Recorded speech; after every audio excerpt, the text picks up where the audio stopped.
Hello, and thank you for joining us. I'm Betsy Ross from Game Day Communications in Cincinnati, and welcome to the latest installment of WBEC ORV's Virtual Readiness Series, Preparation for the Big Comeback.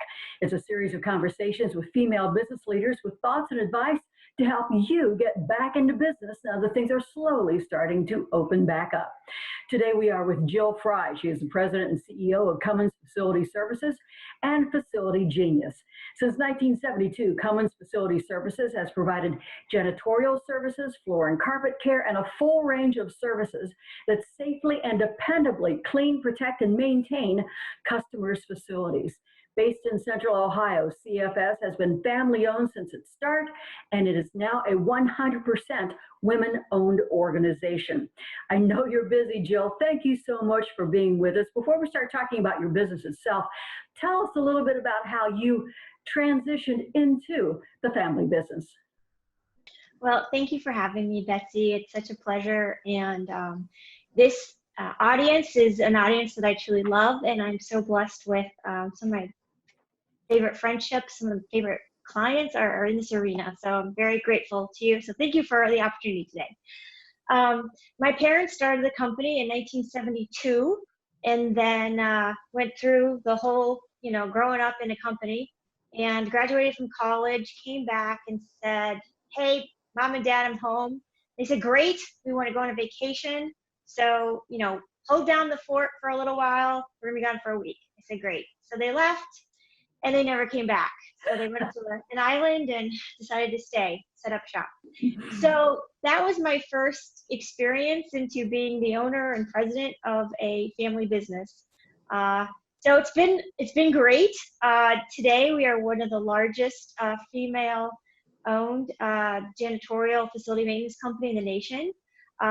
We have been doing a lot of stuff for this COVID-19.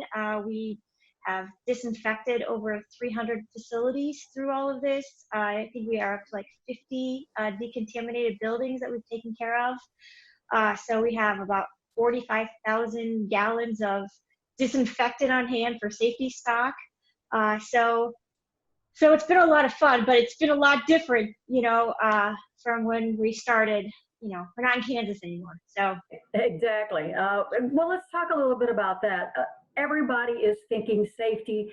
Everything is cleanliness. Everything is sanitizing. All the businesses are thinking about that, whether or not you're an office or whether or not you deal with the public.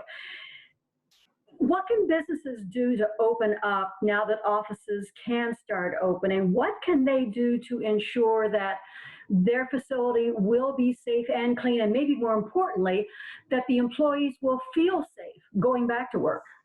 Yeah, it's a great question, Betsy. Thank you. So what I like to compare this to is 9/11. We saw a lot of scary headlines after 9/11. We saw a lot of things take effect after that. And what I like to say is what 9/11 did to security, COVID-19 is doing to facilities and disinfecting, right? It's really putting a magnifying glass on that. We had the TSA that came out of that. We had a lot of innovations, right? We had Clear and TSA pre-check, right? And now we all take off our shoes very willingly, right, when we're going through the airport. So what are the new, if you would say, norms that we're going to be taking out of the COVID-19? And I think we're going to find a lot of good things, right? We're going to be more safe. We're going to, hygiene is now considered our true north, right? How do you make sure and ensure that your employees do feel safe at work? Nobody wants to be on the front page of a headline right now with OSHA recordables. I mean, there's a lot of scary things going on. So it's really important to protect your employees, making sure that they're wearing their PPE gear, right? Disinfecting the facilities more. Something that we're suggesting is for an employee or employer to get with their janitorial company or the people that clean their building. Right? Make sure that what they're doing is correct. Their scope of work is what needs to be done. Increase those touch points, right, within your door handles, your front doors, your bathrooms, all of those areas, your offices. Make sure that you have your personal protection, your shielding up, right, to make sure that those employees feel safe. Your social distancing.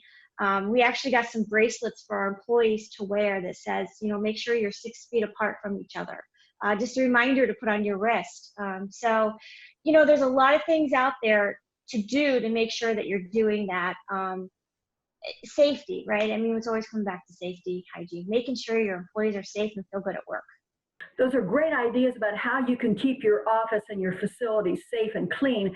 And I love that idea about giving your employees bracelets to make sure that they stay 6 feet away. But how do I, as a business owner, make my employees feel comfortable? Do I have to have a table out and have hand sanitizer, have wipes, make sure that they know and they see that there are options available for them if they want to clean their own space? The two things you were talking about, hand sanitizer and wipes, we're not going to be able to see those for a long time. So, right, what do? There's no hand sanitizer, there's no wipes. What do I do now? So you hit the nail on the head. And some of the things that we're talking about is zoning buildings, right? So you know exactly which employees are in which zone, who are the people they're talking to in that zone, what break rooms they're utilizing, what bathrooms they're utilizing. So if there was a contaminated person or incident in that zone, you can shut that zone down and know exactly who's been contaminated, right? And just get that decontaminated, and then you have so much of a less disruption to your facility. So zoning is really important, tracking and tracing, social distancing, of course, the directional workflow, right? Walk this way, right? Those are really important. Having your signs up that say social distancing, continue work from home if you can. I've got a lot of facilities that say, hey, we might not be back to normal for a year and a half. Mm-hmm. We don't know, but we're going to make this work, right? And we want our employees to be safe. So that's our first priority. How do we get back to work with them being safe? PPE, right? Finding it, I'm seeing it in a lot of facilities. It's mandatory, even in the office, to wear your masks. Daily health assessments, right? Do you have a temperature? Do you feel okay? Do you feel like you're coughing? So those are important every single day to make sure that you feel like you're good and safe, to go into work. Because it's just not about you, right? It's how you might contaminate somebody else and make them sick, or somebody else along the chain. So really important, but you hit a really good nail on the head there with your desk. So what I'm seeing is a lot of desks within every 5 desks with a bottle of not hand sanitizer, but a sanitized chemical, right, that you can spray, and you can clean your desk yourself off in the morning and the evening before you go home. Clean your phone, but you have some like a Bounty towel or something like that. So what we're seeing now is, how do you get past not having hand hygiene or hand sanitizer, and how do you get past not having wipes? How do you implement different protocols with that? I'm also seeing plants with the zoning. They'll shut that zone down, and they'll ask all their employees to take a hand hygiene break, right? You got to go wash your hands. So every 2-3 hours, it's time to wash your hands. And when the employees are going to wash their hands, then another set of people come in and they sanitize that whole line, right? All the touch points on that line. So you're getting a dual action there. And I don't know if you've noticed this or not, I'm sure you have, but the hand dryers, the jet dryers, they produce so many germs, and they have about 70 colonies of germs that come out of those hand dryers when they're activated. So everything we're trying to do to get rid of the germs and the viruses, those hand dryers are just putting all of those back in the air. So we're seeing a lot of those being taped up, duct taped up, right, or saran wrapped, so you can't utilize those. And then you're utilizing your paper towels, right? And so you can, they're only emitting about 3 colonies of germs when you use a paper towel. So you can use your paper towel, you can dry off your hands, and then you can actually use that to open your door, right? So you're kind of using it for dual purposes, right? To get some of those touch points, you're not really touching them again. So I do that all the time. I do that all the time. Yeah, so good stuff. Yeah, but that's what I'm kind of seeing, in the facilities, just to protect. But number one rule, just make sure your employees feel safe, and their safe and health is prominent, right? It's the most important Absolutely. thing. Absolutely it is. You are, as we mentioned, a cleaning company. So how has your regimen changed? Instead of just going in and sweeping the floors, now I'm sure the customers are demanding deep cleans. Right, that's a really good question. Again, thank you for hitting all these great questions, Ben. So when I started the company, my clients would come into the facilities, their trash would be emptied, and they would have the sweeper marks in the plush carpet, and they were happy as a lark, right? We were cleaning for aesthetics. Today, we are disinfecting for health, right? So it's about that invisible enemy that we can't see right now. That's what we're trying to control. So it's really important to know those three definitions of clean, to straighten up, sanitize, to just kind of kill some of the germs. But disinfecting is really utilizing an EPA quality and approved chemical, and then you're knowing what that dwell time is. A lot of the times it's 4 to 10 minutes that chemical has to sit on a surface in order to kill those germs. So that is what we're calling a deep clean, really important. And that's why I mentioned in the front part of the podcast, we have so much disinfectant on hand. Just like the wipes and the hand sanitizer, you can't find that right now. So we have a lot of experience with hospitals. So we've been cleaning hospitals for about 20 years, and that experience has really taught us, right, how to bring that into an industrial facility and like kind of rise up that level of disinfecting. So that's what I suggest. But it's been a lot of fun, and I tell you, my employees, I got to give them just so many kudos because they were on the front level. Right? They didn't know what COVID-19 was. So we have been on this every single day, training them. How do we get through this? How do we get through this with them being safe? Knock on wood, we've had no breakouts with our employees, and we've been really lucky and fortunate. But it's important for us because our employees are our family, right? We want to make sure they're safe and well. So yeah, PPE, disinfecting, right? All that good stuff. So thanks for asking. I know 2 months ago, we didn't know what PPE was, and now we do. So let me ask you a question about being a female-run company. This is an unusual time in our country. This is an unusual time for businesses. Some businesses are thriving under this. Some businesses are struggling. As an owner of a company that really is in demand right now, what advice would you give, especially other female-owned companies, other female executives, about making it through this very unusual, very unprecedented time in our history and in our business? Yeah, it's, again, a really good question. So what I've been doing is I've been depending on a lot of my mentors. I've been depending on my accountants, my lawyers, my bankers, just to get me through. We just bought a brand new office at the beginning of March, and I closed on it, and I was scared to death, I will tell you. But through this, Betsy, I have formed 5 new partnerships. We have a new technology called nano pinning that's out on the market right now that kills any virus or biological threat for 30 days. It protects a facility for 30 days. I've never heard of that, right? Nano pinning before this whole COVID-19 thing. So we're going to see a lot of great technology come out of this. We have electrostatic sprayers, which are disinfectants that can disinfect about 14,000 square feet an hour. We've been using those. We have about 10.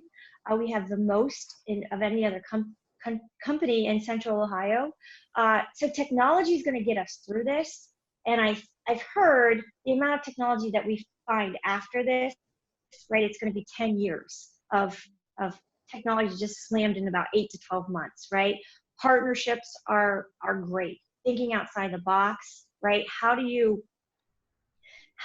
take this information and how do you make it positive? How do you put a spin on it, right? Because we're Americans, we're going to get out of this. We're going to be great. We're going to be stronger. We're going to be better. We're going to be more resilient and we're going to be safer for it, right? At the end of the day, we're going to be safer, we're going to be healthier, which is going to be good. But it's figuring out who you can work with, right? And who you can brainstorm with, and who you can figure out you've got some collaboration on, and you can go do it together. And I, just for an example, I have my name on a ventilator right now. We just patented a new ventilator technology. Really?